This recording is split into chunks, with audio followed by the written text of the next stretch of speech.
Esselamu aleyküm ey ehli mekan. Esselamu aleyküm ey ehli mekan.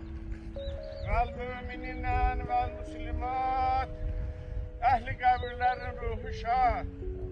Ve bi hakkı Muhammeden ve alihi tarih ve bi hürmeti sureti. Fatiha-i salavat. Allahümme salli ala Muhammedin ve ali Muhammed. Bismillahirrahmanirrahim. Elhamdülillah Rabbil alemin errahmanirrahim. Maliki yevmiddin iyyaka na'budu ve iyyaka nestaîn.